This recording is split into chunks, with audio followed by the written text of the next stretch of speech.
ਹਰ ਜਨ ਹਰ ਗੋਬਿੰਦ ਨੋ ਸਿਮਰੋ ਸ੍ਰੀ ਹਰਿ ਰਾਏ। ਹਰ ਜਨ ਹਰ ਗੋਬਿੰਦ ਨੋ ਸਿਮਰੋ ਸ੍ਰੀ ਹਰਿ ਰਾਏ। ਸ੍ਰੀ ਹਰਿ ਕ੍ਰਿਸ਼ਨ ਧਿਆਈਐ ਜਿਸ ਡਿਠੇ ਸਭ ਦੁਖ ਜਾਏ। ਤੇਗ ਬਹਾਦਰ ਸਿਮਰਿਐ ਘਰ ਨੌ ਨਿਧ ਆਵੈ ਧਾਏ। ਸਭ ਥਾਈ ਹੋਏ ਸਹਾਏ। ਹੋਵੈ ਸਿਫਤ ਖੁਸੰਦੀ ਨੂਰ ਅਰਸੋਂ ਕੁਰਸੋਂ।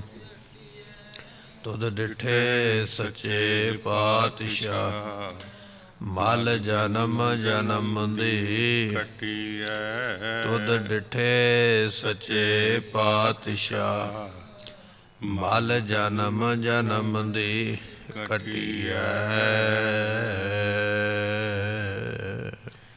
ਸਤਨਾਮ ਸ੍ਰੀ ਵਾਹਿਗੁਰੂ ਸਾਹਿਬ ਜੀਓ।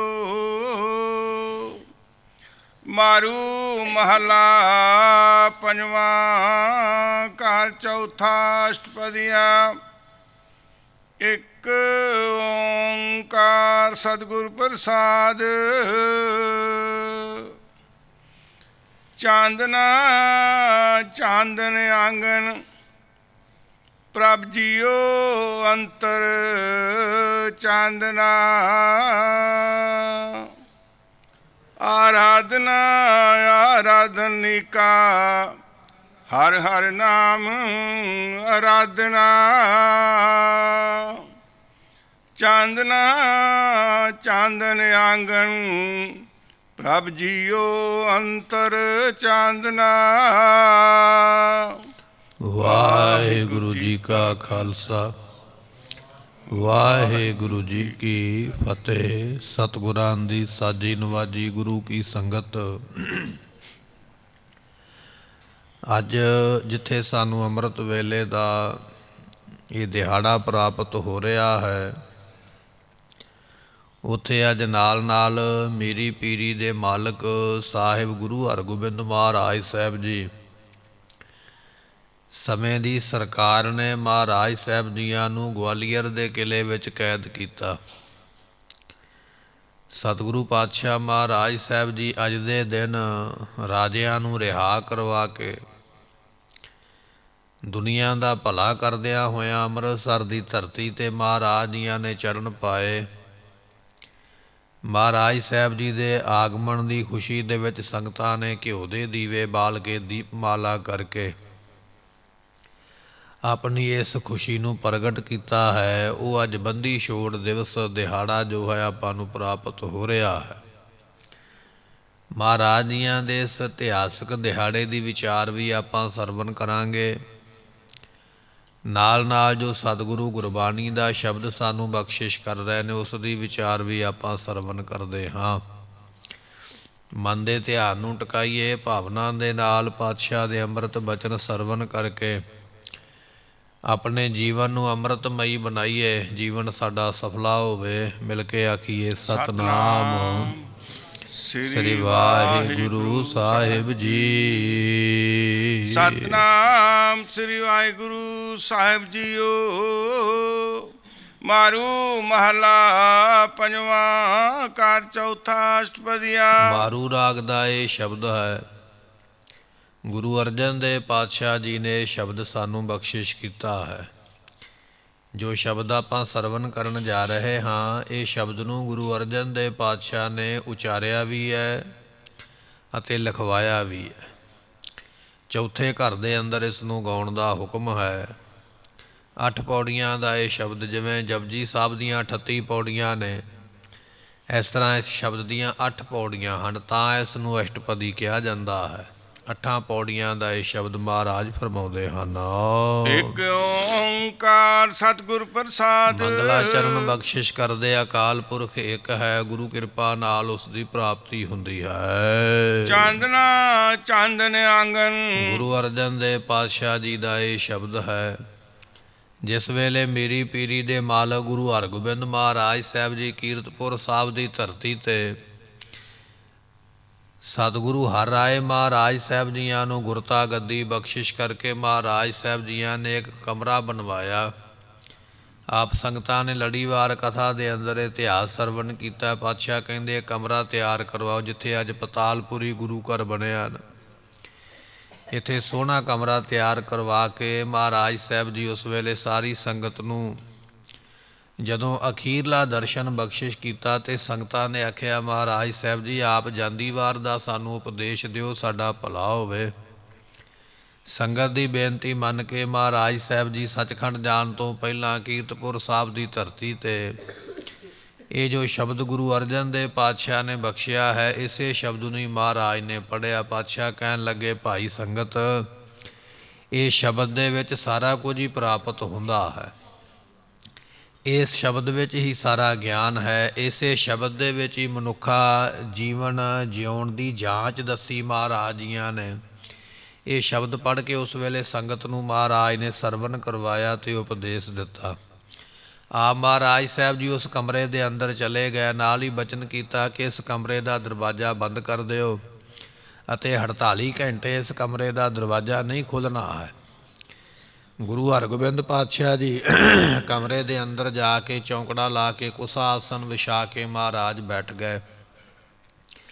ਗੁਰੂ ਹਰਿ ਰਾਏ ਪਾਤਸ਼ਾਹ ਜੀਆਂ ਦੇ ਸਮੇਤ ਸੰਗਤ ਬਾਰ-ਬਾਰ ਕਮਰੇ 'ਤੇ ਬੈਠੀ ਸਤਿਗੁਰਾਂ ਦੀ ਬਾਣੀ ਦਾ ਜਾਪ ਕਰਦੀ ਰਹੀ। ਜਦੋਂ 48 ਘੰਟੇ ਬਤੀਤ ਹੋਏ ਫਿਰ ਸੰਗਤ ਨੇ ਹੋਰ ਗੁਰਸਿੱਖਾਂ ਨੇ ਗੁਰੂ ਹਰਿ ਰਾਏ ਪਾਤਸ਼ਾਹ ਮਹਾਰਾਜ ਜੀ ਨੂੰ ਆਖਿਆ ਆਪ ਗੁਰਤਾ ਗੱਦੀ ਦੇ ਮਾਲਕ ਹੋ, ਆਪ ਅਰਦਾਸ ਕਰੋ, ਅੰਦਰ ਜਾਣ ਦੀ ਆਗਿਆ ਲਈਏ ਸਤਿਗੁਰਾਂ ਦੇ ਕੋਲ। ਫਿਰ ਅਰਦਾਸ ਕੀਤੀ ਦਰਵਾਜ਼ੇ ਦੇ ਬਾਹਰ ਖੜ੍ਹ ਕੇ। ਜਦੋਂ ਦਰਵਾਜ਼ਾ ਖੋਲ੍ਹ ਕੇ ਸੰਗਤ ਅਤੇ ਗੁਰੂ ਪਾਤਸ਼ਾਹ 7ਵੇਂ ਮਹਾਰਾਜ ਅੰਦਰ ਗਏ, ਮਹਾਰਾਜ ਜੀ ਚੌਂਕੜਾ ਲਾ ਕੇ ਉਸੇ ਤਰ੍ਹਾਂ ਬੈਠੇ ਹੋਏ ਔਰ ਉਹਨਾਂ ਦੀ ਜੋਤ ਜਿਹੜੀ ਹੈ ਉਸ ਵੇਲੇ ਸੱਚਖੰਡ ਜਾ ਚੁੱਕੀ ਹੈ। ਸੋ ਉਸ ਵੇਲੇ ਫਿਰ ਗੁਰਸਿੱਖਾਂ ਨੇ ਗੁਰੂ ਹਰਿ ਰਾਏ ਪਾਤਸ਼ਾਹ ਜੀਆਂ ਦੇ ਸਮੇਤ ਫਿਰ ਮਹਾਰਾਜ ਜੀਆਂ ਦੇ ਸਰੀਰ ਦਾ ਇਸ਼ਨਾਨ ਕਰਵਾਇਆ, ਚਿਖਾ ਤਿਆਰ ਕਰਵਾਈ ਤੇ ਅੰਤਮ ਸੰਸਕਾਰ ਦੀ ਜਿਹੜੀ ਸਾਰੀ ਮਰਿਆਦਾ ਹੈ ਉਹ ਸਿੱਖਾਂ ਨੇ ਨਿਭਾਈ ਹੈ। ਇਸ ਤਰ੍ਹਾਂ ਪਤਾਲਪੁਰੀ ਦਾ ਜਿਹੜਾ ਸਥਾਨ ਆਪਾਂ ਦੇਖਦੇ ਹਾਂ, ਜਿੱਥੇ ਸੰਗਤਾਂ ਅੱਜ ਕੋਈ ਪਰਿਵਾਰ ਦਾ ਮੈਂਬਰ ਚੜ੍ਹਾਈ ਕਰ ਜਾਵੇ ਤੇ ਸੰਗਤਾਂ ਉਸ ਦੇ ਫੁੱਲ ਪਾਉਣ ਵਾਸਤੇ ਜਾਂਦੀਆਂ, ਇਹ ਗੁਰੂ ਹਰਗੋਬਿੰਦ ਮਹਾਰਾਜ ਸਾਹਿਬ ਜੀਆਂ ਨੇ ਇੱਥੇ ਆਪਣਾ ਸਰੀਰ ਉਸ ਵੇਲੇ ਛੱਡਿਆ ਤੇ ਸੱਚਖੰਡ ਮਹਾਰਾਜ ਸਾਹਿਬ ਜੀ ਉਸ ਵੇਲੇ ਗਏ। ਸੋ ਇਹ ਸ਼ਬਦ ਉੱਥੇ ਫਿਰ ਮਹਾਰਾਜ ਜੀਆਂ ਨੇ ਸੰਗਤ ਨੂੰ ਉਪਦੇਸ਼ ਦੇਣ ਵਾਸਤੇ ਮਹਾਰਾਜ ਨੇ ਸੁਣਾਇਆ ਸਾਰੀ ਸੰਗਤ ਨੂੰ। ਪਰ ਬਚਨ ਇੱਕ ਧਿਆਨ ਵਿੱਚ ਰੱਖਣਾ, ਇਹ ਬਚਨ ਹੈ ਗੁਰੂ ਅਰਜਨ ਦੇਵ ਪਾਤਸ਼ਾਹ ਦਾ ਸ਼ਬਦ, 5ਵੇਂ ਪਾਤਸ਼ਾਹ ਦਾ ਹੈ, ਪਰ 6ਵੇਂ ਪਾਤਸ਼ਾਹ ਨੇ ਇਹ ਸ਼ਬਦ ਸੰਗਤ ਨੂੰ ਉਪਦੇਸ਼ ਵਾਸਤੇ ਸੁਣਾਇਆ ਕਿ ਭਾਈ ਇਸ ਤਰ੍ਹਾਂ ਜੀਵਨ ਸਫਲਾ ਕਰੀਦਾ ਹੈ। ਚਾਂਦਨਾ ਚਾਂਦਨ ਆਂਗਨ। ਸੋ ਗੁਰਮੁਖੋ, ਚਾਨਣਾ ਵਿੱਚੋਂ ਸਭ ਤੋਂ ਚੰਗਾ ਚਾਨਣ ਕਿਹੜਾ ਹੈ? ਕੋਈ ਆਖਦਾ ਬਲਬ ਦਾ ਚਾਨਣ ਬੜਾ ਚੰਗਾ ਹੈ, ਕੋਈ ਸੂਰਜ ਦੇ ਚਾਨਣ ਨੂੰ ਚੰਗਾ ਮੰਨਦਾ, ਕੋਈ ਚੰਦਰਮਾ ਦੇ ਚੰਗਾ ਮੰਨਦਾ ਹੈ। ਮਹਾਰਾਜ ਜੀ ਨੂੰ ਪੁੱਛਿਆ ਪਾਤਸ਼ਾਹ ਸਭ ਤੋਂ ਚੰਗਾ ਚਾਨਣ ਕਿਹੜਾ ਹੈ? ਤੇ ਗੁਰੂ ਅਰਜਨ ਦੇਵ ਪਾਤਸ਼ਾਹ ਕਹਿਣ ਲੱਗੇ ਭਾਈ ਚੰਗਾ ਚਾਨਣ ਇਹ ਹੈ ਚਾਨਣ ਆਂਗਣ। ਜਿਹੜਾ ਤੁਹਾਡਾ ਆਂਗਣ ਹੈ ਨਾ, ਹਿਰਦਾ ਰੂਪੀ ਵਿਹੜਾ, ਇਹਦੇ ਵਿੱਚ ਜਿਹੜਾ ਗੁਰੂ ਦੇ ਸ਼ਬਦ ਦਾ ਚਾਨਣ ਹੋਣਾ ਹੈ।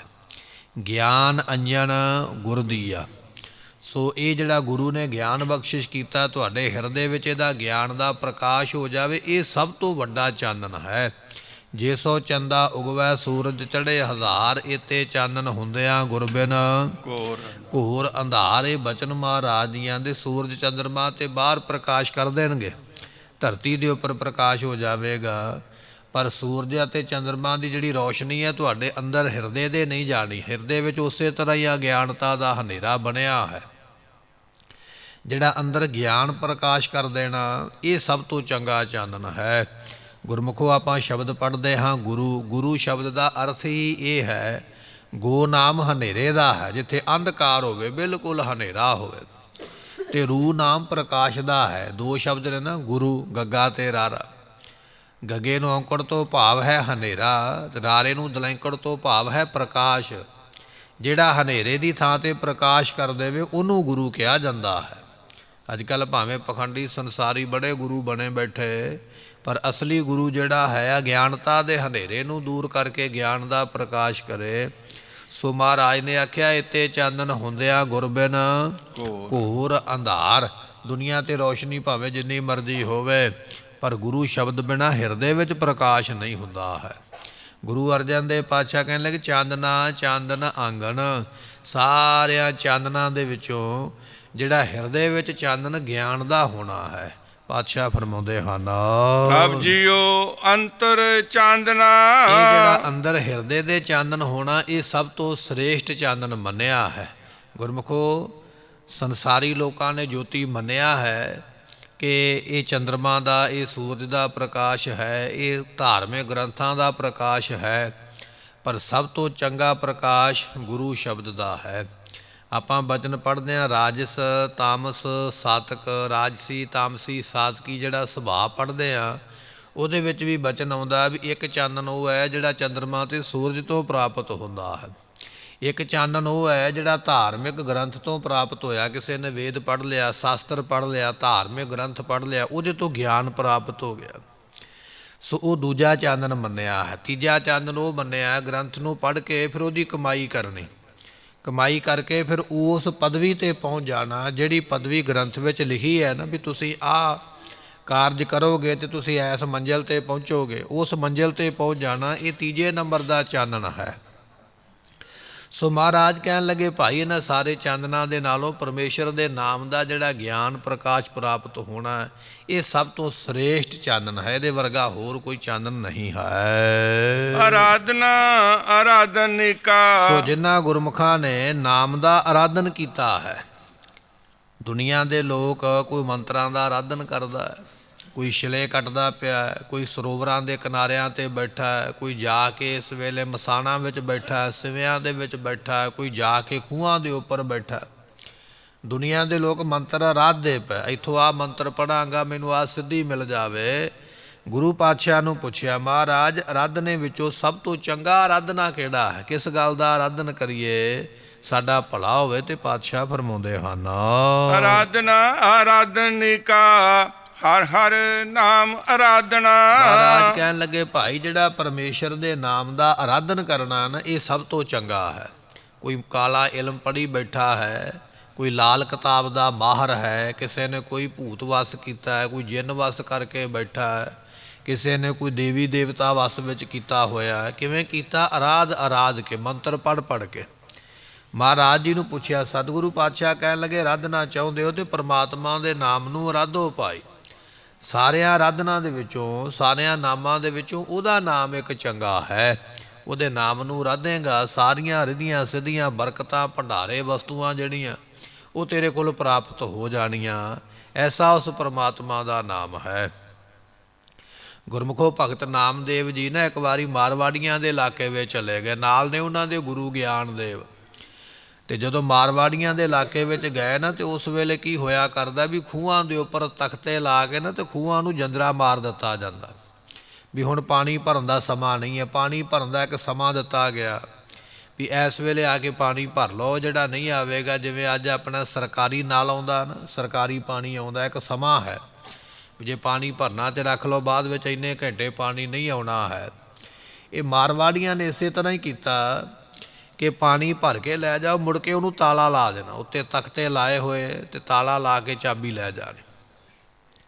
ਭਗਤ ਨਾਮਦੇਵ ਜੀ ਆਪਣੇ ਗੁਰੂ ਗਿਆਨਦੇਵ ਦੇ ਨਾਲ ਗਏ ਅਤੇ ਕਹਿਣ ਲੱਗੇ ਵੀ ਸਾਨੂੰ ਭਾਈ ਪਾਣੀ ਪੀਣਾ, ਪਿਆਸ ਲੱਗੀ ਹੋਈ ਹੈ। ਉਹ ਮਾਰਵਾੜੀਏ ਕਹਿਣ ਲੱਗੇ ਵੀ ਹੁਣ ਨਹੀਂ ਪਾਣੀ ਮਿਲੇਗਾ, ਹੁਣ ਤਾਂ ਇਹ ਖੂਹ ਬੰਦ ਕਰ ਦਿੱਤੇ, ਹੁਣ ਤਾਂ ਸ਼ਾਮ ਨੂੰ ਇਹ ਖੂਹ ਖੁੱਲ੍ਹਣਗੇ ਅਤੇ ਫਿਰ ਜਾ ਕੇ ਪਾਣੀ ਪੀ ਸਕਦੇ। ਉਸ ਵੇਲੇ ਭਗਤ ਨਾਮਦੇਵ ਚੌਂਕੜਾ ਲਾ ਕੇ ਬੈਠ ਗਏ ਅਤੇ ਗੁਰੂ ਗਿਆਨਦੇਵ ਨੇ ਸੋਚਿਆ ਵੀ ਇੰਨਾ ਸਮਾਂ ਬੈਠੇ ਰਹਾਂਗੇ, ਪਿਆਸ ਲੱਗੀ ਹੈ। ਉਹਨਾਂ ਨੇ ਆਪਣੀ ਤਾਕਤ ਦੇ ਬਲ ਦੇ ਨਾਲ ਨਾ ਆਪਣਾ ਰੂਪ ਹੀ ਛੋਟਾ ਜਿਹਾ ਬਣਾ ਲਿਆ, ਜਿਵੇਂ ਮੱਛਰ ਦਾ ਰੂਪ ਹੁੰਦਾ, ਨਿੱਕਾ ਜਿਹਾ ਰੂਪ ਬਣਾ ਕੇ ਅਤੇ ਉਹ ਤਖਤਿਆਂ ਦੇ ਵਿੱਚੋਂ ਦੀ ਲੰਘ ਗਏ, ਥੱਲੇ ਖੂਹ ਦੇ ਵਿੱਚ ਚਲੇ ਗਏ। ਉਹ ਨਿੱਕੇ ਜਿਹੇ ਜੀਵ ਨੂੰ ਛੋਟੀ ਥਾਂ ਵਿੱਚੋਂ ਲੰਘਣਾ ਬੜਾ ਸੌਖਾ, ਨਿੱਕੀਆਂ ਨਿੱਕੀਆਂ ਮੋਰੀਆਂ ਝੀਥਾਂ ਵਗੈਰਾ ਹੁੰਦੀਆਂ। ਵਿੱਚੋਂ ਦੀ ਨਿਕਲ ਕੇ ਜਾ ਕੇ ਗੁਰੂ ਗਿਆਨਦੇਵ ਨੇ ਜਾ ਕੇ ਪਾਣੀ ਪੀਤਾ ਖੂਹ ਦੇ ਵਿੱਚੋਂ, ਤੇ ਮਨ ਵਿੱਚ ਸੋਚਿਆ ਵੀ ਮੈਂ ਤੇ ਪਿਆਸ ਬੁਝਾ ਲਈ ਹੈ, ਤੇ ਹੁਣ ਮੇਰਾ ਸ਼ਾਗਿਰਦ ਬਾਹਰ ਬੈਠਾ ਨਾਮਦੇਵ, ਉਹਨਾਂ ਨੂੰ ਵੀ ਪਿਆਸ ਲੱਗੀ ਹੈ, ਉਹਨਾਂ ਵਾਸਤੇ ਵੀ ਪਾਣੀ ਲੈ ਜਾਵਾਂ। ਤੇ ਭਗਤ ਨਾਮਦੇਵ ਵਾਸਤੇ ਵੀ ਥੋੜ੍ਹਾ ਜਿਹਾ ਪਾਣੀ ਜਿਸ ਤਰ੍ਹਾਂ ਕਿਤੇ ਲਿਆ ਸਕਦਾ ਸੀ ਲੈ ਕੇ ਆਂਦਾ। ਕਹਿਣ ਲੱਗੇ ਲਓ ਤੁਸੀਂ ਜਲ ਛਕ ਲਓ। ਨਾਮਦੇਵ ਜੀ ਕਹਿੰਦੇ ਵੀ ਜਲ ਕਿਵੇਂ ਲੈ ਕੇ ਆਏ, ਖੂਹ ਨੂੰ ਤੇ ਜੰਦਰਾ ਲੱਗਾ ਹੋਇਆ। ਕਹਿਣ ਲੱਗਾ ਵੀ ਮੈਂ ਆਪਣੀ ਸਿੱਧੀ ਦੇ ਬਲ ਦੇ ਨਾਲ ਲੈ ਕੇ ਆਇਆ, ਮੇਰੇ ਕੋਲ ਸਿੱਧੀ ਹੈ, ਮੈਂ ਆਪਣਾ ਰੂਪ ਹੀ ਬਦਲ ਲਿਆ, ਛੋਟਾ ਜਿਹਾ ਬਣਾ ਲਿਆ, ਖੂਹ ਵਿੱਚ ਚਲਾ ਗਿਆ, ਆਪ ਵੀ ਪਾਣੀ ਪੀਤਾ, ਤੇਰੇ ਵਾਸਤੇ ਵੀ ਲੈ ਆਂਦਾ। ਨਾਮਦੇਵ ਜੀ ਕਹਿਣ ਲੱਗੇ ਫਿਰ ਮੈਂ ਤੇਰੀ ਸਿੱਧੀ ਦੇ ਬਲ ਵਾਲਾ ਪਾਣੀ ਪੀਣਾ ਹੀ ਨਹੀਂ ਹੈ, ਇਹ ਪਾਣੀ ਨਹੀਂ ਪੀਣਾ ਜਿਹੜੀਆਂ ਸਿੱਧੀਆਂ ਦੇ ਨਾਲ ਤੂੰ ਤਾਕਤ ਮੰਤਰਾਂ ਦੇ ਨਾਲ ਲਿਆਂਦਾ। ਹੁਣ ਤੇ ਪਾਣੀ ਅਸੀਂ ਉਦੋਂ ਪੀਵਾਂਗੇ ਜਦੋਂ ਇਹ ਖੂਹ ਆਪ ਸਾਨੂੰ ਪਿਆਵੇਗਾ। ਇਹਨਾਂ ਬਚਨ ਕਰਕੇ ਆਪ ਬੈਠ ਗਏ। ਉਸ ਵੇਲੇ ਸ਼ਬਦ ਬਖਸ਼ਿਸ਼ ਕੀਤਾ, ਮਾਰਵਾੜ ਜੈਸੇ ਬੇਲ ਬਾਲਾ, ਤੇ ਉੱਥੇ ਇਹ ਸ਼ਬਦ ਬਚਨ ਬਖਸ਼ਿਸ਼ ਕੀਤਾ। ਸੋ ਕਰ ਹਲਾ, ਇਹ ਸ਼ਬਦ ਆਪਾਂ ਪੜ੍ਹਦੇ ਹਾਂ ਗੁਰਬਾਣੀ ਦੇ ਅੰਦਰ। ਜਦੋਂ ਇਹ ਸ਼ਬਦ ਭਗਤ ਨਾਮਦੇਵ ਜੀ ਨੇ ਪੜ੍ਹਿਆ ਤੇ ਵਿਦਵਾਨ ਜਨ ਕਹਿੰਦੇ ਨੇ ਵੀ ਉਹ ਖੂਹ ਦਾ ਪਾਣੀ ਨਾ ਆਪਣੇ ਆਪ ਤੋਂ ਬਾਹਰ ਉੱਛਣ ਲੱਗ ਪਿਆ, ਆ ਕੇ ਖੂਹ ਤੋਂ ਬਾਹਰ ਆ ਕੇ ਪਾਣੀ ਡੁੱਲਣ ਲੱਗ ਪਿਆ। ਨਾਮਦੇਵ ਜੀਆਂ ਨੇ ਜਲ ਛਕਿਆ, ਨਾਲੇ ਜਿਹੜਾ ਗਿਆਨਦੇਵ ਸੀ ਨਾਲ ਉਹਨਾਂ ਨੂੰ ਵੀ ਕਿਹਾ ਤੁਸੀਂ ਵੀ ਜਲ ਹੋਰ ਛਕੋ। ਬੜੇ ਹੈਰਾਨ ਹੋਏ, ਕਹਿਣ ਲੱਗੇ ਨਾਮਦੇਵ ਮੇਰੇ ਕੋਲ ਬੜੀ ਵੱਡੀ ਤਾਕਤ ਹੈ, ਮੈਂ ਤੇ ਸਿੱਧੀ ਦੇ ਬਲ ਦੇ ਨਾਲ ਖੂਹ ਨੂੰ ਆਪਣੇ ਕੋਲ ਨਹੀਂ ਲਿਆ ਸਕਿਆ, ਪਰ ਖੂਹ ਕੋਲ ਆਪ ਚਲੇ ਗਿਆ ਨਿੱਕਾ ਜਿਹਾ ਬਣ ਕੇ। ਤੇਰੇ ਕੋਲ ਵੱਡੀ ਤਾਕਤ ਹੈ, ਤੂੰ ਖੂਹ ਕੋਲ ਆਪ ਨਹੀਂ ਗਿਆ, ਖੂਹ ਤੇਰੇ ਕੋਲ ਆ ਗਿਆ, ਉੱਛਣ ਲੱਗ ਪਿਆ ਪਾਣੀ ਦੇ ਨਾਲ ਤੈਨੂੰ ਜਲ ਛਕਾਉਣ ਵਾਸਤੇ। ਇਹ ਤਾਕਤ ਕਿੱਥੋਂ ਹੈ? ਕਹਿਣ ਲੱਗੇ ਜੀ ਇਹ ਨਾਮ ਦੇ ਵਿੱਚ ਤਾਕਤ ਹੈ, ਮੈਂ ਨਾਮ ਦੀ ਕਮਾਈ ਕੀਤੀ ਹੈ। ਮਹਾਰਾਜ ਕਹਿਣ ਲੱਗੇ ਰਾਧਨਾ ਰਾਧਨ ਨੀਕਾ, ਦੁਨੀਆ ਦੇ ਮੰਤਰਾਂ ਨੇ ਕੁਝ ਨਹੀਂ ਦੇਣਾ ਹੈ, ਕੁਝ ਪ੍ਰਾਪਤ ਨਹੀਂ ਹੋਣਾ। ਜੇ ਰਾਧਨਾ ਹੀ ਹੈ ਤੇ ਪ੍ਰਮਾਤਮਾ ਦੇ ਨਾਮ ਨੂੰ ਅਰਾਧ, ਇਹ ਸਭ ਤੋਂ ਨੀਕਾ ਕਹੀਏ ਚੰਗਾ ਹੈ, ਇਹ ਸਭ ਤੋਂ ਚੰਗੀ ਦਾਤ ਹੈ, ਇਸ ਨੂੰ ਪ੍ਰਾਪਤ ਕਰਨਾ ਕਰ ਤਿਆਗਨਾ ਤਿਆਗਨ ਨੀਕਾ। ਮਹਾਰਾਜ ਜੀ ਨੂੰ ਪੁੱਛਿਆ ਸਤਿਗੁਰੂ ਪਾਤਸ਼ਾਹ ਛੱਡਣਾ ਕੀ ਚਾਹੀਦਾ ਹੈ? ਦੁਨੀਆ ਵਿੱਚ ਕੋਈ ਬੰਦਾ ਕਹਿੰਦਾ ਮੈਂ ਤੇ ਪੈਰੀ ਜੁੱਤੀ ਨਹੀਂ ਪਾਉਂਦਾ, ਮੈਂ ਤੇ ਨੰਗੇ ਪੈਰ ਹੀ ਰਹਿੰਦਾ, ਉਹਨੇ ਜੁੱਤੀ ਪਾਉਣੀ ਤਿਆਗ ਦਿੱਤੀ ਹੈ। ਕੋਈ ਆਖਦਾ ਮੈਂ ਗਲ ਵਿੱਚ ਕੱਪੜੇ ਨਹੀਂ ਪਾਉਂਦਾ, ਨਾਗੇ ਸਾਧੂ ਵੀ ਸਾਡੇ ਹਿੰਦੁਸਤਾਨ ਦੀ ਧਰਤੀ 'ਤੇ ਤੁਰੇ ਫਿਰਦੇ ਅਲਫ ਨੰਗੇ ਨੇ, ਬਿਲਕੁਲ ਨੰਗੇ ਨੇ, ਨਿੱਕਾ ਮੋਟਾ ਵੀ ਕੱਪੜਾ ਨਹੀਂ ਤਨ 'ਤੇ ਪਾਉਂਦੇ। ਕੋਈ ਆਖਦਾ ਮੈਂ ਕੱਪੜੇ ਪਾਉਣੇ ਛੱਡ ਦਿੱਤੇ, ਮੈਂ ਤੇ ਨਾਗਾ ਸਾਧੂ ਹਾਂ। ਕੋਈ ਆਖਦਾ ਮੈਂ ਜੁੱਤੀ ਪਾਉਣੀ ਛੱਡੀ ਹੈ, ਕੋਈ ਕਹਿੰਦਾ ਮੈਂ ਪੱਗ ਬੰਨ੍ਹਣੀ ਛੱਡ ਦਿੱਤੀ ਹੈ, ਮੇਰਾ ਸਿਰ ਨੰਗਾ ਹੀ ਰਹਿੰਦਾ, ਜਟਾਵਾਂ ਰਹਿੰਦੀਆਂ ਮੇਰੇ ਸਿਰ 'ਤੇ, ਮੈਂ ਤੇ ਕਦੇ ਸਿਰ ਉੱਤੇ ਵੀ ਕੋਈ ਚੀਜ਼ ਕੱਪੜਾ ਬੰਨ੍ਹਿਆ ਨਹੀਂ, ਤਿਆਗ ਹੀ ਦਿੱਤਾ ਹੈ।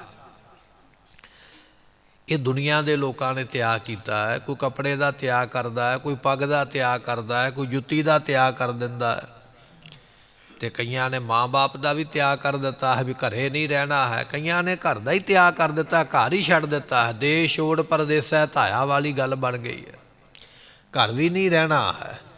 ਇਹ ਦੁਨੀਆ ਦੇ ਲੋਕਾਂ ਨੇ ਤਿਆਗ ਕੀਤਾ। ਮਹਾਰਾਜ ਨੂੰ ਪੁੱਛਿਆ ਸਤਿਗੁਰੂ ਅਸੀਂ ਕਿਹੜਾ ਤਿਆਗ ਕਰੀਏ?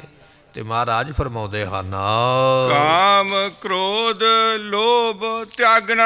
ਮਹਾਰਾਜ ਕਹਿੰਦੇ ਤਿਆਗਣਾ ਚਾਹੁੰਦਾ ਨਾ ਤੇ ਫਿਰ ਕਾਮ ਨੂੰ ਛੱਡ ਦੇ, ਇਹ ਛੱਡ ਜੇ ਛੱਡਣਾ ਚਾਹੁੰਦਾ। ਕੱਪੜੇ ਪਾਉਣੇ ਛੱਡੇ ਤੇ ਤਾਂ ਕੀ ਹੋਇਆ, ਮਨ ਦੀ ਬਿਰਤੀ ਤੇ ਫਿਰ ਵੀ ਤੇਰੀ ਮੈਲੀ ਹੈ। ਘਰ ਛੱਡਣ ਨਾਲ ਕੀ ਹੋਵੇਗਾ? ਇਹ ਨਾਗੇ ਸਾਧੂ ਜਦੋਂ ਸ਼ਹਿਰਾਂ ਵਿੱਚ ਜਾਂਦੇ ਨਾ, ਜਦੋਂ ਪਰਿਵਾਰਾਂ ਵਿੱਚ ਜਾਂਦੇ, ਘਰਾਂ ਵਿੱਚ ਜਾਂਦੇ, ਅਤੇ ਉਸ ਵੇਲੇ ਮਨ ਮੈਲਾ ਹੁੰਦਾ ਨਾ, ਵਕਾਰ ਦੀ ਬਿਰਤੀ ਆਉਂਦੀ ਹੈ ਅਤੇ ਸਰੀਰ ਦੀ ਰੰਗਤ ਬਦਲਦੀ ਹੈ, ਢੰਗ ਬਦਲਦਾ। ਫਿਰ ਲੋਕ ਇਹਨਾਂ ਦਾ ਇਸ਼ਨਾਨ ਕਰਵਾਉਂਦੇ ਕੱਚੀ ਲੱਸੀ ਲਿਆ ਕੇ, ਅਤੇ ਉਹਦੇ ਵਿੱਚ ਬੜੀ ਖੁਸ਼ੀ ਸਮਝਦੇ ਵੀ ਬੜਾ ਵੱਡਾ ਅਸੀਂ ਕੰਮ ਕਰ ਲਿਆ। ਪਰ ਮਹਾਰਾਜ ਕਹਿਣ ਲੱਗੇ ਨਹੀਂ, ਉਹਦੇ ਸਰੀਰ ਦੀ ਹਰਕਤ ਤਾਂ ਬਦਲੀ ਹੈ ਕਿਉਂਕਿ ਉਹਦੇ ਮਨ ਵਿੱਚ ਕਾਮ ਦੀ ਭਾਵਨਾ ਆਈ ਹੈ। ਗੋਰਖਨਾਥ ਦਾ ਗੁਰੂ ਹੋਇਆ ਮਛੰਦਰਨਾਥ, 75 ਸਾਲ ਦੀ ਉਮਰਾਂ ਦੇ ਵਿੱਚ ਵੇਸਵਾ ਨਾਲ ਵਿਆਹ ਕਰਾ ਕੇ ਬੈਠ ਗਿਆ। ਸੋ ਮਹਾਰਾਜ ਕਹਿਣ ਲੱਗੇ ਭਾਈ ਛੱਡਣਾ ਹੈ ਤੇ ਕਾਮ ਛੱਡ ਇੱਥੇ। ਤੇ ਮਛੰਦਰਨਾਥ ਵਰਗੇ ਬੁੱਢੇ ਹੋ ਕੇ ਵੇਸਵਾ ਦੇ ਨਾਲ ਵਿਆਹ ਹੀ ਕਰਾਈ ਬੈਠੇ। ਬੜੇ ਬੜੇ ਸਾਧੂ ਦਿਗੰਬਰ ਆਪਣੇ ਆਪ ਨੂੰ ਕਹਿਣ ਵਾਲੇ, ਨੰਗੇ ਰਹਿਣ ਵਾਲੇ, ਨੰਗੇ ਸਿਰ ਰਹਿਣ ਵਾਲੇ, ਜਟਾਵਾਂ ਵਾਲੇ, ਨੰਗੇ ਪੈਰ ਰਹਿਣ ਵਾਲੇ। ਮਹਾਰਾਜ ਕਹਿਣ ਲੱਗੇ ਛੱਡਿਆ ਤੇ ਉਹਨਾਂ ਦੇ ਕੋਲੋਂ ਵੀ ਕਾਮ ਨਹੀਂ ਗਿਆ, ਕਾਮ ਦੀ ਬਿਰਤੀ ਤੇ ਉਹਨਾਂ ਦੇ ਅੰਦਰ ਵੀ ਹੈ। ਜੇ ਛੱਡਣਾ ਹੀ ਚਾਹੁੰਦਾ ਗੁਰੂ ਕਿਹਾ ਸਿੱਖਾ ਤੇ ਫਿਰ ਕਾਮ ਵਾਲੀ ਬਿਰਤੀ ਛੱਡ ਦੇ। ਜੇ ਛੱਡਣਾ ਹੀ ਚਾਹੁੰਦਾ ਗੁਰੂ ਕਿਹਾ ਸਿੱਖਾ ਤੇ ਕ੍ਰੋਧ ਵਾਲੀ ਬਿਰਤੀ ਛੱਡ ਦੇ, ਕ੍ਰੋਧ ਨਾ ਕਰਿਆ ਕਰ। ਇੱਥੇ ਤੇ ਦੁਰਵਾਸਾ ਰਿਖੀ ਵਰਗੇ ਬੜਾ ਬੜਾ ਲੰਮਾ ਤਪ ਕਰਕੇ ਫਿਰ ਸ਼ਰਾਪ ਦਿੰਦੇ ਕਿ ਮੇਰਾ ਸ਼ਰਾਪ ਇਹ ਹੈ, ਯਾਦਵਾਂ ਦੀ ਕੋਲੀ ਨਾਸ ਹੋ ਜਾਵੇ। ਐਸਾ ਸ਼ਰਾਪ ਦਿੱਤਾ, ਕਹਿਣ ਲੱਗੇ 75 ਕਰੋੜ ਦੇ ਲੋਕ ਸ਼ਰਾਪ ਦੇ ਕੇ ਹੀ ਮਾਰ ਦਿੱਤੇ। ਸੋ ਐਸੇ ਦੁਨੀਆ ਦੇ ਲੋਕ ਹੋਏ, ਕ੍ਰੋਧ ਕਰਕੇ ਸ਼ਰਾਪ ਹੀ ਵੰਡਦੇ ਪਏ, ਬਦਦੁਆਵਾਂ ਹੀ ਦਿੰਦੇ ਪਏ, ਦੁਨੀਆ ਨੂੰ ਮਾੜਾ ਹੀ ਸੋਚਦੇ ਪਏ। ਪਾਤਸ਼ਾਹ ਕਹਿਣ ਲੱਗੇ ਛੱਡਣਾ ਚਾਹੁੰਦਾ ਨਾ, ਗੁਰੂ ਕਿਹਾ ਸਿੱਖਾ ਤੇ ਕ੍ਰੋਧ ਛੱਡ ਦੇ, ਹਮ ਨਹੀਂ ਚੰਗੇ ਬੁਰਾ ਨਹੀਂ। ਐਸੀ ਅਵਸਥਾ ਬਣ ਜਾਵੇ ਵੀ ਜੇ ਮੈਨੂੰ ਕੋਈ ਮਾੜਾ ਕਹਿੰਦਾ ਪਿਆ ਤਾਂ ਮੈਂ ਕ੍ਰੋਧ ਨਾ ਕਰਾਂ, ਬਲਕਿ ਮੈਂ ਤੇ ਹਾਂ ਹੀ ਮਾੜਾ, ਇਸ ਤਰ੍ਹਾਂ ਜਾਣ ਕੇ ਆਪਣਾ ਕ੍ਰੋਧ ਛੱਡ। ਧੰਨ ਗੁਰੂ ਅਮਰਦਾਸ ਮਹਾਰਾਜ ਸਾਹਿਬ ਜੀਆਂ ਦੇ ਸੀਨੇ ਵਿੱਚ ਲੱਤ ਮਾਰਦਾ ਬਾਬਾ ਦਾਤੂ ਆ ਕੇ ਤੇ ਪਾਤਸ਼ਾਹ ਡਿੱਗ ਪੈਂਦੇ ਥੱਲੇ।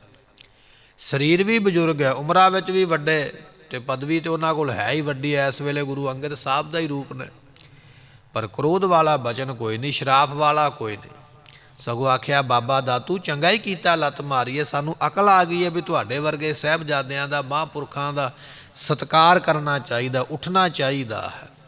ਪਾਤਸ਼ਾਹ ਕਹਿੰਦੇ ਛੱਡਣਾ ਚਾਹੁੰਦਾ, ਗੁਰੂ ਕਿਹਾ ਸਿੱਖਾ ਕ੍ਰੋਧ ਛੱਡ, ਐਵੇਂ ਨਾ ਲੜਦਾ ਰਿਹਾ।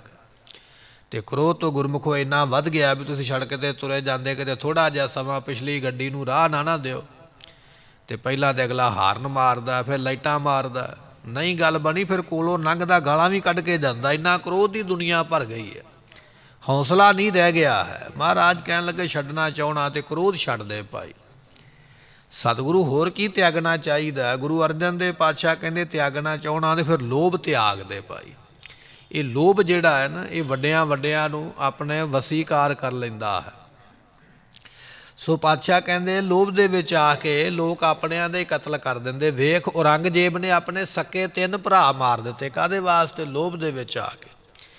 ਇੱਥੇ ਹੀ ਬਸ ਨਹੀਂ, ਆਪਣੇ ਪਿਤਾ ਨੂੰ ਕਤਲ ਕੀਤਾ, ਆਪਣੀ ਭੈਣ ਨੂੰ ਕਤਲ ਕਰ ਦਿੱਤਾ। ਇਹ ਲੋਭ ਐਸਾ ਚੰਦਰਾ ਹੈ, ਬੰਦਾ ਆਪਣਿਆਂ ਦਾ ਹੀ ਸ਼ਿਕਾਰ ਕਰਨ ਲੱਗ ਪੈਂਦਾ, ਆਪਣਿਆਂ ਨੂੰ ਹੀ ਮਾਰ ਦਿੰਦਾ ਹੈ। ਗੁਰੂ ਅਰਜਨ ਦੇਵ ਪਾਤਸ਼ਾਹ ਕਹਿਣ ਲੱਗੇ ਤਿਆਗਣਾ ਚਾਹੁੰਦਾ, ਗੁਰੂ ਕਿਹਾ ਸਿੱਖਾ ਕਾਮ ਦਾ ਤਿਆਗ ਕਰ, ਤਿਆਗਣਾ ਚਾਹੁੰਦਾ ਹੈ ਤੇ ਲੋਭ ਦਾ ਤਿਆਗ ਕਰ, ਤਿਆਗਣਾ ਚਾਹੁੰਦਾ ਹੈ ਤੇ ਇਸੇ ਤਰ੍ਹਾਂ ਕ੍ਰੋਧ ਦਾ ਤਿਆਗ ਕਰ। ਇਹ ਸਭ ਤੋਂ ਚੰਗੀ ਗੱਲ ਹੈ, ਇਹਨਾਂ ਵਕਾਰਾਂ ਨੂੰ ਛੱਡਣਾ। ਇਹ ਕੱਪੜੇ ਪਾਉਣੇ ਛੱਡ ਦਿੱਤੇ ਤੇ ਤਾਂ ਕੀ ਹੋਇਆ? ਨਗਨ ਫਿਰਤ ਜੋ ਪਾਈਐ ਜੋਗ, ਤੇ ਮਹਾਰਾਜ ਕਹਿਣ ਲੱਗੇ ਬਨਕਾ ਮਿਰਗ ਮੁਕਤ ਸਭ ਹੋਗ। ਜੇ ਨੰਗੇ ਰਹਿ ਕੇ, ਮੰਨ ਲਓ ਵੀ ਕੱਪੜਾ ਨਹੀਂ ਪਾਉਣਾ, ਨਾਗਾ ਹੀ ਬਣ ਜਾਣਾ, ਨੰਗੇ ਰਹਿ ਕੇ ਥੋੜ੍ਹੀ ਮੁਕਤੀ ਮਿਲਦੀ। ਕਬੀਰ ਸਾਹਿਬ ਜੀ ਕਹਿੰਦੇ ਨੰਗੇ ਰਹਿ ਕੇ ਜੇ ਮੁਕਤੀ ਮਿਲੇ ਤੇ ਜੰਗਲ ਦੇ ਜਾਨਵਰ ਕਿਹੜਾ ਕੱਪੜਾ ਪਾਉਂਦੇ? ਅਜੇ ਅਸੀਂ ਪਾਲਤੂ ਜਾਨਵਰ ਘਰ ਵਿੱਚ ਕੁੱਤਾ ਵਗੈਰਾ ਰੱਖ ਲੈਂਦੇ ਨਾ, ਮੱਝਾਂ ਰੱਖੀਆਂ ਹੋਈਆਂ, ਕਈਆਂ ਨੇ ਘੋੜੀਆਂ ਰੱਖੀਆਂ ਹੋਈਆਂ, ਤੇ ਫਿਰ ਵੀ ਅਸੀਂ ਕੋਈ ਨਾ ਕੋਈ ਕੱਪੜਾ ਸਿਉਂ ਕੇ ਉਹਨਾਂ ਦੇ ਉੱਪਰ ਪਾ ਦਈਦਾ। ਵੈਸੇ ਪਾਉਣਾ ਤੇ ਨਹੀਂ ਚਾਹੀਦਾ, ਕਿਉਂਕਿ ਰੱਬ ਨੇ ਜਾਨਵਰ ਦੀ ਚਮੜੀ ਇਸ ਤਰ੍ਹਾਂ ਦੀ ਬਣਾਈ ਹੈ ਵੀ ਮੌਸਮ ਦੇ ਹਿਸਾਬ ਦੇ ਨਾਲ ਆਪਣੇ ਆਪ ਹੀ ਆਪਣਾ ਇੰਤਜ਼ਾਮ ਕਰਦਾ ਹੈ। ਪਰ ਫਿਰ ਵੀ ਅਸੀਂ ਪਾਲਤੂ ਜਾਨਵਰਾਂ ਦੇ ਉੱਪਰ ਨਿੱਕੇ ਨਿੱਕੇ ਬਣਾ ਕੇ ਜੈਕਟਾਂ, ਝੱਗੇ ਵਗੈਰਾ, ਕੁੜਤੇ ਪਾ ਦਿੰਦੇ, ਕੱਪੜੇ ਪਾ ਦਿੰਦੇ। ਪਰ ਜਿਹੜੇ ਜੰਗਲ ਵਿੱਚ ਰਹਿੰਦੇ ਨੇ ਉਹਨਾਂ ਨੂੰ ਕੌਣ ਉੱਥੇ ਜਾ ਕੇ ਕੁੜਤੇ ਪਾਉਂਦਾ? ਕਿਹੜਾ ਉਹਨਾਂ ਦੇ ਉੱਪਰ ਜਾ ਕੇ ਗਰਮ ਛਾਲ ਦਿੰਦਾ? ਮਹਾਰਾਜ ਕਹਿੰਦੇ ਨੰਗੇ ਰਹਿ ਕੇ ਜੇ ਮੁਕਤੀ ਮਿਲੇ ਤੇ ਪਹਿਲਾਂ ਹਿਰਨ, ਇਹ ਜਿੰਨੇ ਜੰਗਲ ਵਿੱਚ ਰਹਿਣ ਵਾਲੇ ਬਾਂਦਰ, ਚੀਤੇ, ਬਘਿਆੜ ਜੋ ਵੀ ਸਾਰੇ ਮੁਕਤ ਹੋ ਜਾਂਦੇ। ਨਹੀਂ, ਨੰਗੇ ਰਹਿ ਕੇ ਮੁਕਤੀ ਨਹੀਂ ਹੈ। ਇਹ ਹਿੰਦੁਸਤਾਨ ਦੇ ਸੰਤਾਂ ਦਾ ਖਿਆਲ ਗਲਤ ਹੈ, ਨੰਗੇ ਰਹਿ ਕੇ ਮੁਕਤ ਨਹੀਂ ਹੋਇਆ ਜਾਂਦਾ। ਕੁਝ ਆਖਦਾ ਜਟਾਂ ਬਣਾ ਲੀਆਂ, ਪੱਗ ਨਹੀਂ ਬੰਨਣੀ, ਸਿਰ ਹੀ ਨੰਗਾ ਰੱਖਣਾ। ਸਿਰ ਨੰਗੇ ਰਹਿ ਕੇ ਵੀ ਮੁਕਤੀ ਨਹੀਂ ਮਿਲਦੀ ਹੈ। ਭਾਵੇਂ ਲਾਂਬੇ ਕੇਸ ਕਰ, ਭਾਵੇਂ ਘਰ ਮੁੰਡਾਏ, ਗੁਰਬਾਣੀ ਦਾ ਬਚਨ ਹੈ। ਸੋ ਪਾਤਸ਼ਾਹ ਕਹਿਣ ਲੱਗੇ ਭਾਈ ਜੇ ਤਿਆਗਣਾ ਚਾਹੁੰਦਾ ਤੇ ਇਹਨਾਂ ਵਕਾਰਾਂ ਨੂੰ ਤਿਆਗ, ਇਹ ਸਭ ਤੋਂ ਚੰਗੀ ਗੱਲ ਹੈ। ਮੰਗਣਾ ਮੰਗਣਿਕਾ, ਜੇ ਮੰਗਣਾ ਚਾਹੁੰਦਾ ਹੈ ਤੇ ਗੁਰੂ ਦੇ ਕੋਲੋਂ ਕੋਈ ਚੰਗੀ ਚੀਜ਼ ਮੰਗ। ਵੈਸੇ ਤੇ ਅਸੀਂ ਕੀ ਮੰਗਦੇ ਆ? ਕੋਈ ਆਖਦਾ ਮੈਨੂੰ ਨੌਕਰੀ ਮਿਲ ਜਾਵੇ, ਇਹੋ ਹੀ ਮੰਗਿਆ ਨਾ ਕਿ ਨੌਕਰੀ ਕਿੰਨੇ ਚ ਸਮੇਂ ਦੀ ਹੈ? ਕੋਈ 20 ਸਾਲ, ਕੋਈ 30 ਸਾਲ, ਵੱਧ ਤੋਂ ਵੱਧ ਕੋਈ 38, 35, 40 ਸਾਲ ਤੱਕ ਬੰਦਾ ਪਹੁੰਚਦਾ। ਕੋਈ ਮੰਗਦਾ ਜੀ ਮੇਰਾ ਬਾਹਰ ਵਿਦੇਸ਼ ਦਾ ਵੀਜ਼ਾ ਲੱਗ ਜਾਵੇ, ਬਾਹਰ ਚਲੇ ਜਾਵਾਂ। ਕੋਈ ਮੰਗਦਾ ਹੈ ਮੈਨੂੰ ਪੁੱਤਰ ਧੀਆ ਮਿਲ ਜਾਵੇ, ਕੋਈ ਆਖਦਾ ਮੈਨੂੰ ਪਦਾਰਥ ਮਿਲ ਜਾਵੇ। ਅਸੀਂ ਦੁਨੀਆ ਦੇ ਪਦਾਰਥ ਮੰਗਦੇ ਪਏ ਹਾਂ। ਮਹਾਰਾਜ ਜੀ ਕਹਿਣ ਲੱਗੇ ਮੈਂ ਕਿਹਾ ਮੰਗੋ ਕਿਛ ਸਿਰ ਨਾ ਰਹਾਈ। ਕੀ ਮੰਗੀਏ ਦੁਨੀਆ ਦਾ ਪਦਾਰਥ, ਕਿਉਂਕਿ ਰਹਿਣਾ ਤੇ ਦੁਨੀਆ ਵਿੱਚ ਕੋਈ ਪਦਾਰਥ ਹੈ ਹੀ ਨਹੀਂ। ਅੱਜ ਅਸੀਂ ਨੌਕਰੀ ਜੁਆਇਨ ਕੀਤੀ ਹੈ, ਨਾਲ ਹੀ ਸਾਡਾ ਉਹ ਵੀ ਡੇਟ ਲਿਖ ਦਿੱਤੀ ਵੀ ਇਸ ਦਿਨ ਨੂੰ ਇਸ ਨੇ ਸੇਵਾ ਮੁਕਤ ਵੀ ਹੋ ਜਾਣਾ ਹੈ। ਸੇਵਾ ਆਰੰਭ ਦੇ ਨਾਲ ਨਾਲ ਸੇਵਾ ਮੁਕਤੀ ਦਾ ਵੀ ਸਮਾਂ ਲਿਖਿਆ ਗਿਆ ਹੈ। ਜੇ ਅਸੀਂ ਵਿਦੇਸ਼ ਨੂੰ ਚੱਲੇ ਹਾਂ ਤੇ ਉੱਥੇ ਸਾਡੇ ਵੀਜ਼ੇ ਦੀ ਵੀ ਇੱਕ ਸੀਮਾ ਹੈ ਵੀ ਇੰਨੇ ਚਿਰ ਨੂੰ ਇਹ ਵੀਜ਼ਾ ਖਤਮ ਹੋਵੇਗਾ। ਕੋਈ ਵੀ ਕੰਮ ਕਰਦੇ ਹਾਂ ਇੱਕ ਸੀਮਾ ਹੈ, ਉਹ ਪਦਾਰਥ ਸਦਾ ਨਹੀਂ ਸਾਡੇ ਕੋਲ ਰਹਿਣਾ। ਮਹਾਰਾਜ ਕਹਿਣ ਲੱਗੇ ਭਾਈ ਜੇ ਮੰਗਣਾ ਚਾਹੁੰਦਾ ਨਾ ਦੁਨੀਆ ਦੇ ਪਦਾਰਥ ਰਹਿਣ ਦੇ, ਇਹ ਨਾ ਮੰਗਿਆ ਕਰ। ਇਹ ਦੁਨੀਆ ਦੇ ਪਦਾਰਥਾਂ ਵਿੱਚੋਂ ਕੁਝ ਨਹੀਂ ਮਿਲਣਾ ਹੈ, ਇਹ ਨਾਸ਼ਵੰਤ ਪਦਾਰਥ ਰਹਿ ਜਾਂਦੇ। ਗੁਰੂ ਗੋਬਿੰਦ ਸਿੰਘ ਮਹਾਰਾਜ ਉਚਦਾ ਪੀਰ ਬਣ ਕੇ ਜਾਂਦੇ ਪਏ ਨੇ। 4 ਸਿੰਘਾਂ ਨੇ, 4 ਸਿੱਖਾਂ ਨੇ ਮਹਾਰਾਜ ਦਾ ਪਲੰਘਾ ਚੁੱਕਿਆ ਹੋਇਆ। ਗਣੀ ਖਾਨ, ਨਬੀ ਖਾਨ ਤੇ ਭਾਈ ਦਇਆ ਸਿੰਘ ਤੇ ਭਾਈ ਮਾਨ ਸਿੰਘ ਨੇ। ਜਦੋਂ ਮਹਾਰਾਜ ਜਾਂਦੇ ਪਏ ਉਚਦਾ ਪੀਰ ਬਣੇ ਹੋਏ, ਰਸਤੇ ਵਿੱਚ ਕੋਈ ਬੀਬੀ, ਉਹਨੂੰ ਪਤਾ ਲੱਗਾ ਵੀ ਇਹ ਕੋਈ ਬੜਾ ਵੱਡਾ ਹੀ ਪੀਰ ਜਾਂਦਾ ਪਿਆ। ਉਹਦੇ ਮਨ ਵਿੱਚ ਭਾਵਨਾ ਆਈ ਕਿਉਂ ਨਾ ਮੈਂ ਵੀ ਪਲੰਘਾ ਸਿਰ ਤੇ ਚੁੱਕ ਲਵਾਂ। ਉਹ ਭੱਜ ਕੇ ਪਲੰਘੇ ਥੱਲੇ ਵੜ ਗਏ, ਆਪਣੇ ਸਿਰ ਤੇ ਉਹਨੇ ਵੀ ਪਲੰਘਾ ਚੁੱਕ ਲਿਆ। ਮਹਾਰਾਜ ਨੂੰ ਪਤਾ ਲੱਗਾ, ਸਤਿਗੁਰਾਂ ਨੇ ਸਿੰਘਾਂ ਨੂੰ ਆਵਾਜ਼ ਦਿੱਤੀ, ਕਹਿਣ ਲੱਗੇ ਬੀਬੀ ਨੂੰ ਕਹੋ ਵੀ ਪਲੰਘੇ ਤੋਂ ਪਿੱਛੇ ਹਟ ਜਾਵੇ, ਇਹ ਨਾ ਚੁੱਕੇ।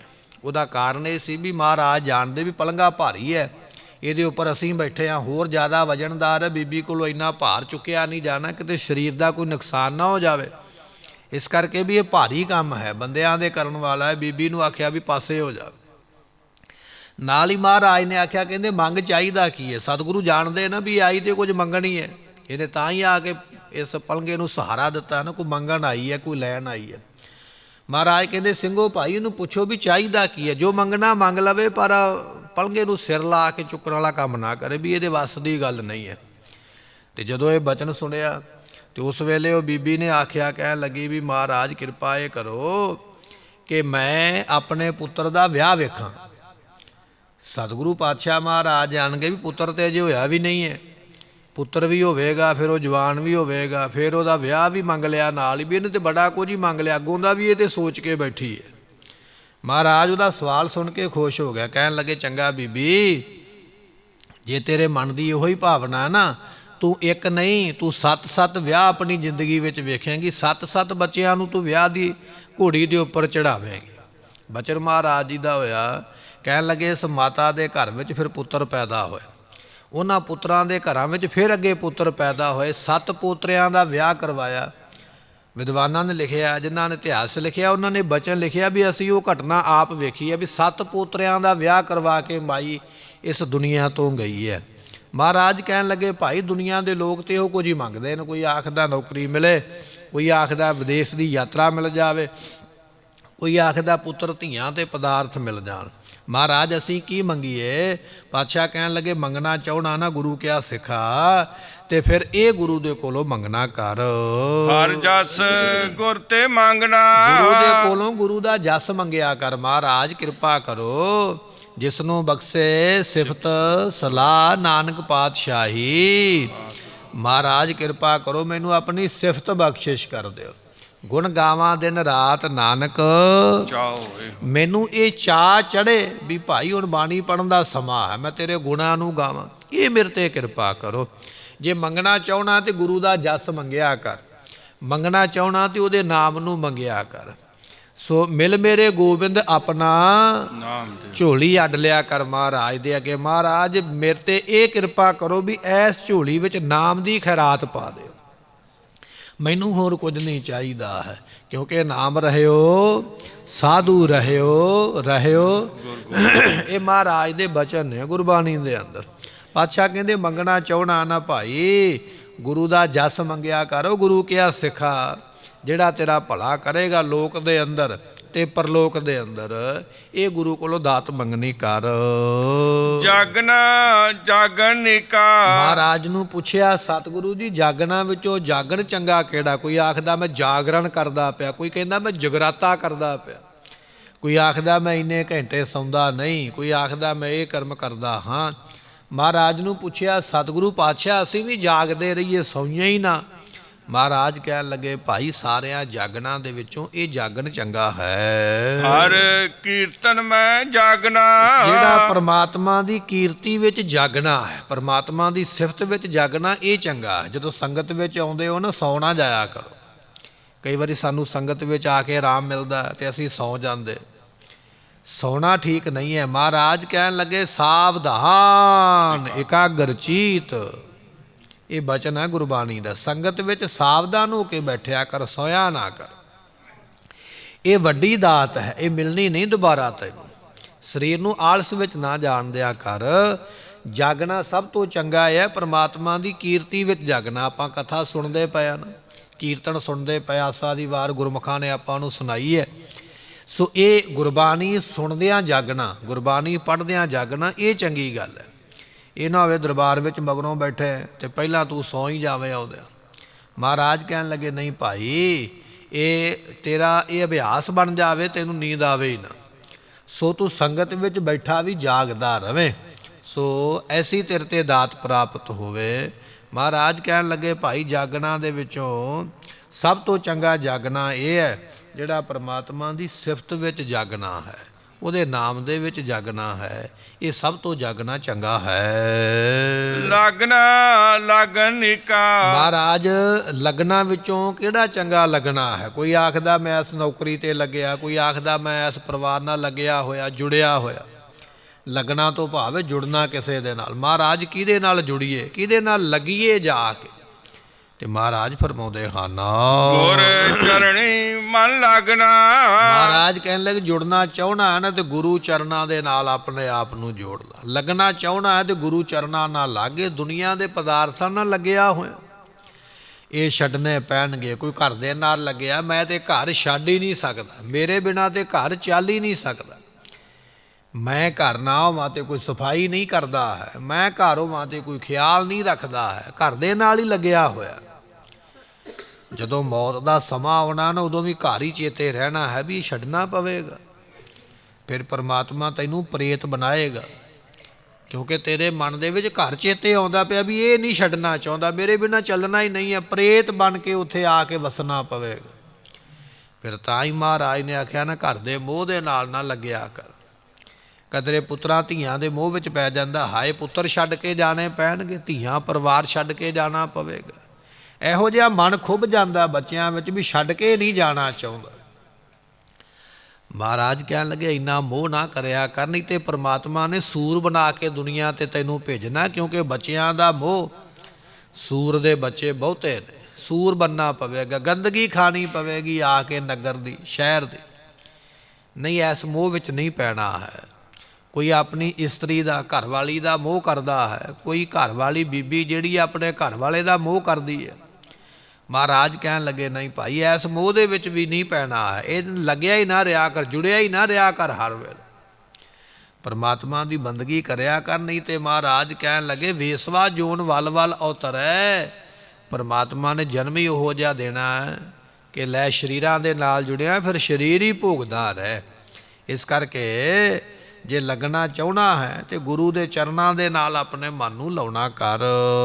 ਇਹ ਵਿਦ ਤਿਸੇ ਪ੍ਰਾਪਤੇ, ਇਹ ਵਿਧੀ ਜਿਹੜੀ ਹੈ ਨਾ ਉਸ ਗੁਰਮੁਖ ਨੂੰ ਪ੍ਰਾਪਤ ਹੁੰਦੀ ਹੈ। ਜਾਂ ਕੈ ਮਸਤਕ ਭਾਗਣਾ, ਜਿਹਦੇ ਮੱਥੇ ਤੇ ਭਾਗ ਵੱਡੇ ਹੋਣ ਨਾ, ਵੱਡੇ ਭਾਗਾਂ ਨਾਲ ਇਹ ਵਿਧੀ ਜਿਹੜਾ ਆਪਾਂ ਸ਼ਬਦ ਸਰਵਨ ਕਰ ਰਹੇ ਹਾਂ, ਇਹ ਸ਼ਬਦ ਦੀ ਕਮਾਈ ਵੱਡਿਆਂ ਭਾਗਾਂ ਵਾਲੇ ਗੁਰਮੁਖਾਂ ਨੇ ਕਰਨੀ ਹੈ। ਕਹੋ ਨਾਨਕ ਤੇ ਸਭ ਕੁਛ ਨੀਕਾ। ਦੁਨੀਆ ਦੇ ਲੋਕ ਆਖਦੇ ਹੁਣ ਕਿਸੇ ਨੇ ਛਿੱਕ ਮਾਰ ਦਿੱਤੀ ਹੈ, ਨਿਛ ਮਾਰ ਦਿੱਤੀ, ਹੁਣ ਕੰਮ ਨਹੀਂ ਜਾਣਾ, ਹੁਣ ਕੰਮ ਬਣਨਾ ਹੀ ਨਹੀਂ ਹੈ। ਇਹ ਵਹਿਮ ਪੈ ਗਿਆ ਨਾ ਸਾਡੇ ਮਨ ਵਿੱਚ ਕਿ ਜੇ ਕਿਸੇ ਨੇ ਛਿੱਕ ਮਾਰੀ ਹੈ ਤੇ ਕਹਿੰਦਾ ਵੀ ਨਹੀਂ ਹੁਣ ਕੰਮ ਨਹੀਂ ਬਣਨਾ, ਇਹ ਅਪਸ਼ਗਨ ਹੋ ਗਿਆ। ਜੇ ਕੁੱਤਾ ਰੋਂਦਾ ਪਿਆ ਤਾਂ ਵੀ ਕਹਿੰਦਾ ਅਪਸ਼ਗਨ ਹੋ ਗਿਆ। ਬਿੱਲੀ ਅੱਗੋਂ ਲੰਘ ਗਈ ਹੈ, ਕਹਿਣ ਲੱਗਾ ਬੜਾ ਵੱਡਾ ਅਪਸ਼ਗਨ ਹੋ ਗਿਆ।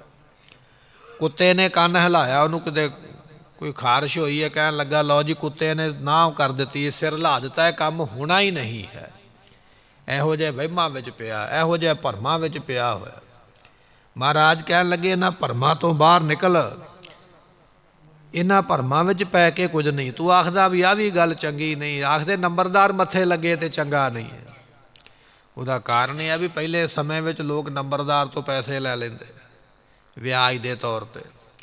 ਹੁਣ ਜਦੋਂ ਬੰਦਾ ਪੈਸਾ ਲੈ ਲਵੇਗਾ ਫਿਰ ਬੰਦਾ ਚਾਹੁੰਦਾ ਵੀ ਇਹ ਮੱਥੇ ਨਾ ਲੱਗੇ, ਕਿਉਂਕਿ ਮੱਥੇ ਲੱਗੇਗਾ ਤੇ ਮੰਗੇਗਾ ਤੇ ਵੇਖਣਾ ਨਾ ਵੀ ਨੰਬਰਦਾਰ ਫਲਾਣੀ ਨੁੱਕਰ ਤੇ ਖਲੋਤਾ, ਦੂਜੇ ਪਾਸਿਓਂ ਪਿੰਡੋਂ ਬਾਹਰ ਚਲੇ ਜਾਣਾ, ਕੰਮ ਜਾਣਾ ਵੀ ਜੇ ਮੱਥੇ ਲੱਗੇਗਾ ਤੇ ਇਹਨੂੰ ਮੰਗ ਲੈਣਾ ਹੈ।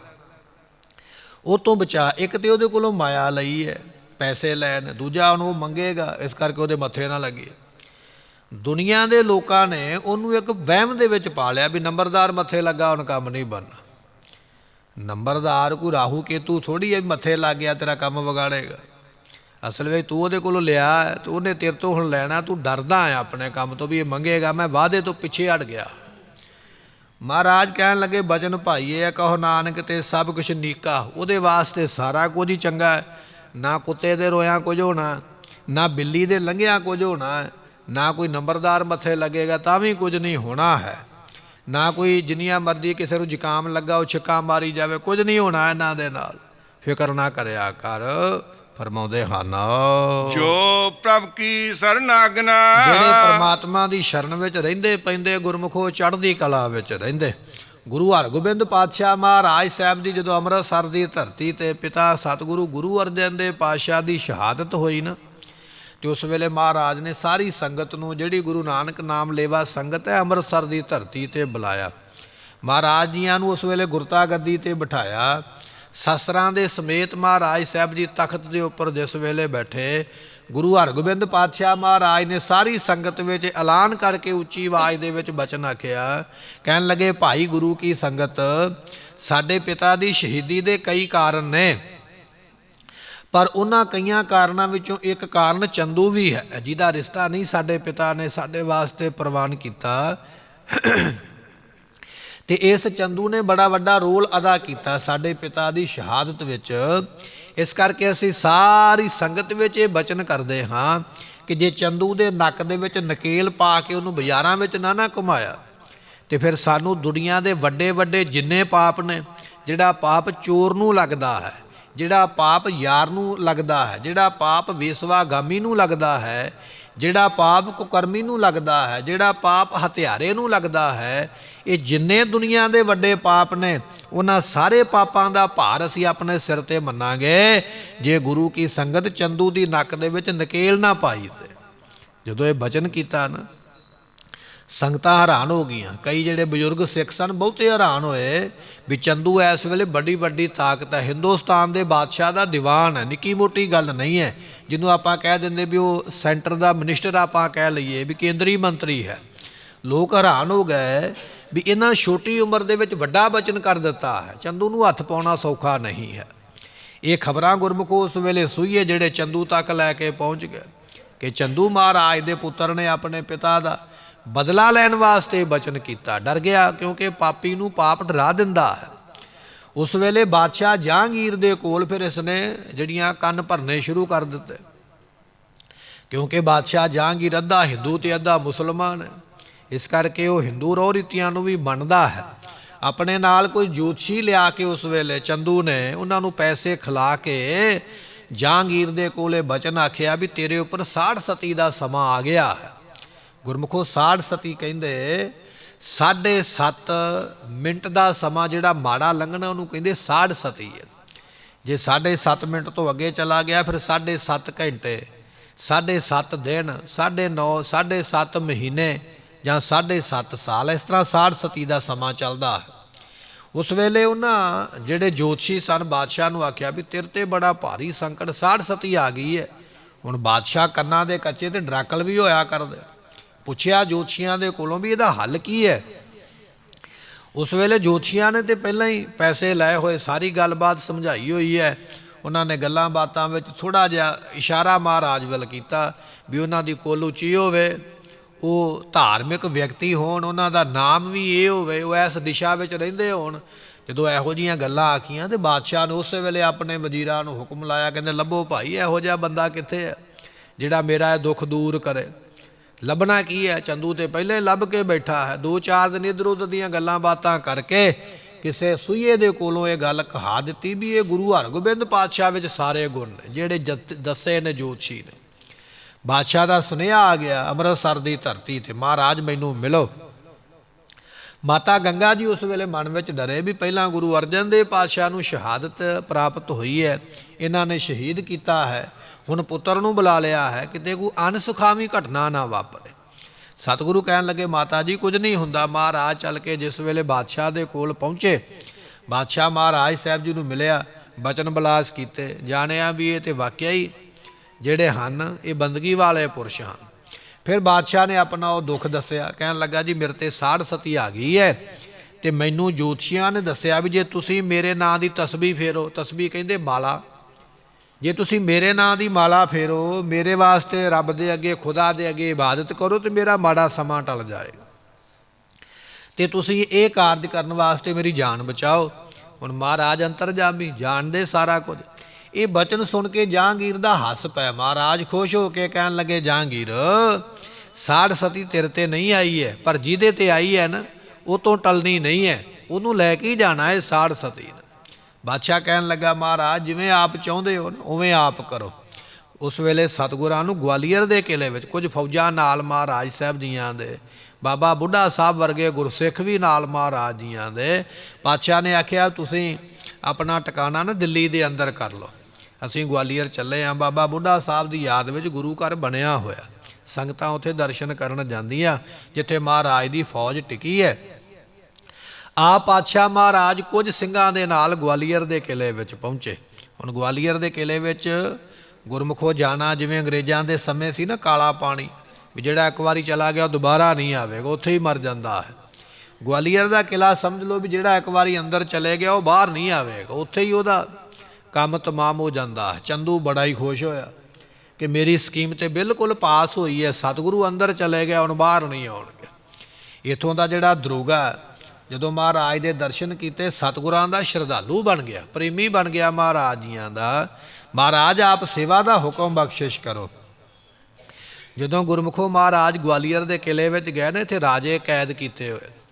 ਰਾਜਿਆਂ ਦੀ ਇਹੋ ਜਿਹੀ ਹਾਲਤ ਹੈ ਜਿਵੇਂ ਆਪਾਂ ਵੇਖਦੇ ਨਾ ਕੋਈ ਪਾਗਲ ਬੰਦਾ ਹੁੰਦਾ, ਉਹਦੇ ਸਿਰ ਦੇ ਵਾਲ ਖਿਲਰੇ ਹੁੰਦੇ, ਸਿਰ ਵਿੱਚ ਜੂਆਂ ਪਈਆਂ ਹੁੰਦੀਆਂ, ਕੱਪੜੇ ਪਾਟੇ ਹੁੰਦੇ, ਪਾਗਲਾਂ ਵਰਗੀ ਹਾਲਤ।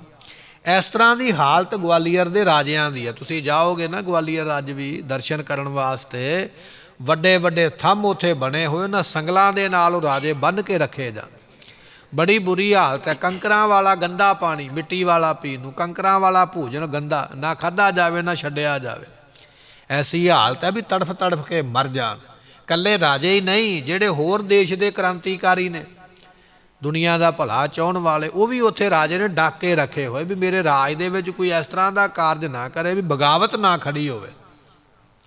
ਜਦੋਂ ਗੁਰੂ ਪਾਤਸ਼ਾਹ ਗਏ ਤੇ ਦਰੋਗਾ ਆਇਆ ਮਹਾਰਾਜ ਸਾਹਿਬ ਜੀਆਂ ਦੀ ਸੇਵਾ ਦੇ ਵਿੱਚ, ਦਰਸ਼ਨ ਕਰਕੇ ਨਿਹਾਲ ਹੋਇਆ। ਮਹਾਰਾਜ ਸੇਵਾ, ਸਤਿਗੁਰੂ ਕਹਿਣ ਲੱਗੇ ਸੇਵਾ ਇਹ ਹੈ ਵੀ ਇਹ ਜਿੰਨੇ ਨੇ ਸਾਰੇ ਇਨਸਾਨ ਨੇ, ਇਹਨਾਂ ਨੂੰ ਚੰਗਾ ਭੋਜਨ ਦਿਓ, ਇਹਨਾਂ ਦੇ ਇਸ਼ਨਾਨ ਪਾਨ ਕਰਵਾਓ, ਇਹਨਾਂ ਨੂੰ ਮਨੁੱਖਾਂ ਵਾਲੀ ਜ਼ਿੰਦਗੀ ਜਿਉਣ ਦਿਓ, ਕਿਉਂ ਇਹਨਾਂ ਦੀਆਂ ਬਦਦੁਆਵਾਂ ਲੈਂਦੇ ਹੋ। ਬਚਨ ਮਹਾਰਾਜ ਦਾ ਮੰਨਿਆ ਦਰੋਗੇ ਨੇ, ਉਸੇ ਤਰ੍ਹਾਂ ਹੀ ਹੁਕਮ ਮੰਨ ਕੇ ਸੇਵਾ ਕੀਤੀ ਹੈ। ਗੁਰੂ ਹਰਗੋਬਿੰਦ ਪਾਤਸ਼ਾਹ ਨੂੰ ਜਦੋਂ ਪ੍ਰਸ਼ਾਦੇ ਦਾ ਸਮਾਂ ਆਇਆ, ਮਹਾਰਾਜ ਕਹਿਣ ਲੱਗੇ ਨਹੀਂ, ਇਸ ਘਰ ਦਾ ਪ੍ਰਸ਼ਾਦਾ ਨਹੀਂ ਖਾਣਾ ਹੈ, ਇਹ ਬੜੇ ਭਾਰੀ ਪਾਪੀ ਨੇ, ਸਾਡੇ ਪਿਤਾ ਨੂੰ ਇਹਨਾਂ ਦੇ ਘਰ ਨੇ ਸ਼ਹੀਦ ਕੀਤਾ, ਅਸੀਂ ਇਹਨਾਂ ਦੇ ਘਰ ਦਾ ਭੋਜਨ ਨਹੀਂ ਛਕਾਂਗੇ। ਸਿੱਖਾਂ ਨੇ ਆਖਿਆ, ਮਹਾਰਾਜ ਕੀ ਹੁਕਮ ਹੈ? ਸਤਿਗੁਰੂ ਕਹਿਣ ਲੱਗੇ ਆਪ ਮਿਹਨਤ ਕਰੋ, ਜਿਹੜੀ ਤੁਹਾਡੀ ਮਿਹਨਤ ਦਾ ਪੈਸਾ ਹੋਵੇਗਾ ਉਹਦੇ ਨਾਲ ਰਸ ਸਿੱਧਾ ਲੈ ਕੇ ਆਓਗੇ ਤਾਂ ਅਸੀਂ ਭੋਜਨ ਛਕਾਂਗੇ। ਭਾਈ ਸੰਤੋਖ ਸਿੰਘ ਨੇ ਬਚਨ ਲਿਖਿਆ ਹੈ, ਇਹ ਜਿਹੜੇ ਮਹਾਰਾਜ ਜੀਆਂ ਦੇ ਨਾਲ ਸਿੰਘ ਸਨ, ਫਿਰ ਕਿਲੇ ਤੋਂ ਬਾਹਰ ਜਾਂਦੇ, ਬਾਹਰ ਲੁਹਾਰਾਂ ਦੇ ਘਰ ਨੇ, ਜਿਹੜੇ ਲੁਹਾਰ ਭਾਂਡੇ ਬਣਾਉਣ ਦਾ ਕੰਮ, ਸ਼ਸਤਰ ਬਣਾਉਣ ਦਾ ਕੰਮ ਕਰਦੇ। ਇਹ ਮਹਾਰਾਜ ਦੇ ਸਿੱਖ ਸਾਰਾ ਦਿਨ ਉਹਨਾਂ ਲੁਹਾਰਾਂ ਦੇ ਨਾਲ ਰਹਿ ਕੇ ਲੋਹਾ ਕੁੱਟਦੇ, ਉਹਨਾਂ ਦੇ ਕੋਲੋਂ ਪੈਸਾ 2 ਪੈਸੇ ਉਹਨਾਂ ਸਮਿਆਂ 'ਤੇ ਜਿਹੜੀ ਦਿਹਾੜੀ ਹੈ ਉਹ ਮਿਲਦੀ, ਫਿਰ ਉਹਦਾ ਸਿੱਧਾ ਆਉਂਦਾ, ਫਿਰ ਉਹਦਾ ਪ੍ਰਸ਼ਾਦਾ ਤਿਆਰ ਹੁੰਦਾ, ਫਿਰ ਮਹਾਰਾਜ ਛਕਦੇ। ਸਤਿਗੁਰੂ ਗਵਾਲੀਅਰ ਦੇ ਕਿਲੇ ਵਿੱਚ ਬੈਠੇ, ਇੱਥੇ ਹੀ ਬਸ ਨਹੀਂ, ਚੰਦੂ ਦੀਵਾਨ ਨੇ ਫਿਰ ਇੱਕ ਪੋਸ਼ਾਕ ਬਣਾਈ, ਵਰਦੀ ਬਣਾਈ, ਗਲ ਵਿੱਚ ਪਾਉਣ ਵਾਲਾ ਚੋਲਾ ਬਣਾਇਆ, ਉਹਦੇ ਅੰਦਰ ਬੜਾ ਭਾਰੀ ਜ਼ਹਿਰ ਲਾ ਦਿੱਤਾ ਵੀ ਸਤਿਗੁਰੂ ਇਹ ਚੋਲਾ ਪਾ ਲੈਣਗੇ ਤੇ ਮਹਾਰਾਜ ਨੂੰ ਜ਼ਹਿਰ ਚੜ੍ਹੇਗੀ ਤੇ ਅੰਦਰ ਹੀ ਮਰ ਜਾਣਗੇ।